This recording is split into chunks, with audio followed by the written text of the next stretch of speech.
All right, let's continue with part 2.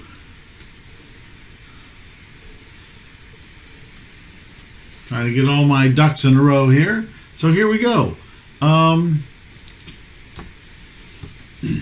What about, again, switching now to the ideas of how do you adjust formulas for annuity due?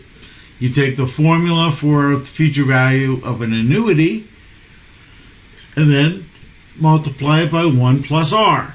So again, it's not that difficult. You just add a little bit more, but it certainly increases the complexity of the overall cash flow formula for this annuity due. I just think it's much easier. So let's go back again to our problem. We already solved this once. Fran Abrams going to change that from a Y to an N. And here we ended up with, again, our future value now is that 6153 instead of the 5750 number that we had earlier. So I guess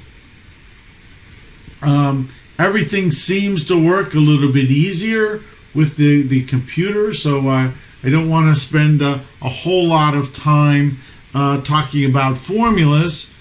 But again, you know, we do have some people will want to use and will rely on formulas and financial calculators. Quite frankly, it doesn't matter to me what source we use as long as we get the right answers. That's all that's important.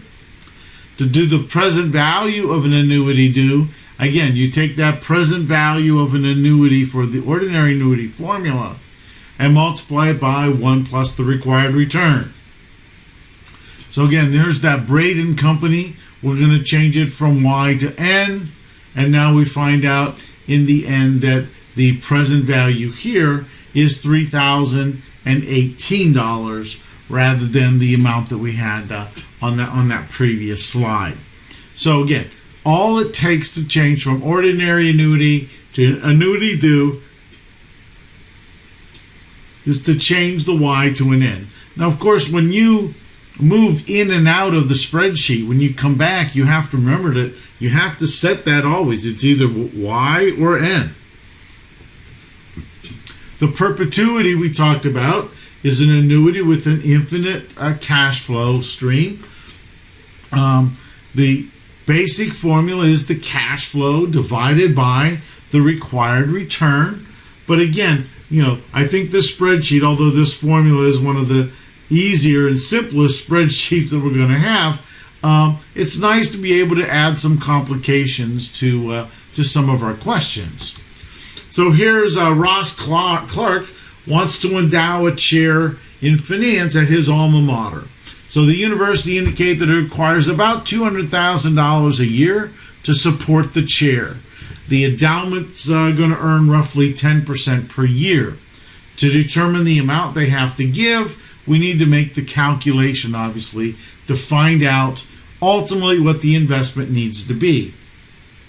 Now, what we've also can incorporate here, and this is a twist, if you will, is what if we want to include or take into account inflation? Since infinity is a very long time, we also want to be able to keep up or keep pace with the inflation environment. So for our spreadsheet, again, 10% is the annual interest rate. The compounding frequency is 1. It doesn't really matter the ordinary annuity. Let's always make that a Y. The payment period, the payment is our $200,000. Excuse me. And in this case, we want to also take into account the possibility that this perpetuity will ultimately grow. So in this case, I guess the first question we have is, you know, what would you put in this cell for time if the time is infinity? And the answer is you just don't worry about the time. It's not relevant to the question. You know the formula doesn't have t in it. It doesn't have a time function. So all we need is $200,000 divided by 10%, and of course you see that that's $2 million. So a $2 million investment will provide $200,000 a year at 10%. It's an interest-only kind of an investment. So every year it makes $200,000. They pay $200,000. So essentially this is a simple interest kind of a calculation. There's no compounding of returns. However, if we want to incorporate inflation, we would need to invest obviously a little bit more, and now we would need $2.9 million. So we'd need almost another $1 million in order to cover inflation from today on out into infinity. But again, we're talking about more of the adjustments, the things that we need to take into consideration for the different kinds of problems in time value. What about compound interest that's more frequently than annual? We don't have that many choices. We can do it once a year, annual, twice a year, semi-annual, 4 times a year is quarterly, 12 times a year is monthly, 365 times a year is monthly, or daily, excuse me, and we could do continuous compounding. However, that's more of a theoretical thing than an actual realistic compounding scheme for traditional kinds of investments. To understand what goes on here with this compounding scheme, we have to understand that there are 2 kinds of interest rates. The effective interest rate is the interest rate that's the actual rate. It's the one that takes into account the compounded interest on the return. So if we wanted to compare 2 investment alternatives that have different compounding periods, one's a 3-year semi-annual and one's 3-year quarterly, we would want to adjust those and do it. So the effective rate shows us the actual rate that's either earned or paid on a particular cash flow stream. The APR, or the nominal rate, is the annual rate. That's the stated rate. So if you want to know the annual percentage rate, you take the periodic rate, you multiply by the number of periods per year. The periodic rate itself is APR divided by the periods per year. So again, we would like to know in the end, what is the actual or the stated rate? That's what the problem's going to tell you. And the effective annual rate is going to be the actual interest that's either earned or paid on the investment. There is a formula. Take 1 plus the annual percentage rate divided by M. M is the number of compounding periods per year. Now I have to tell you, I don't know why M is the variable we use for it. It's just the commonly used variable for compounding periods is M. So on a financial calculator, you have something called periods per year. You can use that for your financial calculator. And again, obviously we have this formula for using that. Of course, we also would like to use the spreadsheet or the worksheet that we're using. So in this case, we have a $1,000 investment we're talking about, and we're going to look at 3 different compounding assumptions. The annual rate at 12%, $1,000 for 6 years at 12%, will grow to $1,973. The effective interest rate on that is 12%. $1,000 at 12% for 6 years, but compounded frequency being 2, that's going to grow to $2,012. So you can see the same investment grew by roughly another $40-odd. So if it grew by more money, it must have a higher return. So in this case, the effective interest rate on a semi-annual 12% is 12.36. And likewise, monthly, it would be 12.683%. So again, just to reiterate, the effective interest rate is the actual interest rate. The annual rate or the stated rate is the problem. It's the thing that's given to you in the problems that we may want to solve. Just to mention a little bit about the exponential impact of time value, you can actually calculate the continuous compounding. It assumes that interest is calculated infinitely times per year at intervals of microseconds. So hence the term continuous compounding. And again, we have a formula. You take the present value, whatever the value you're investing, and multiply it by the exponential function with R, the return, times N, which is the periods.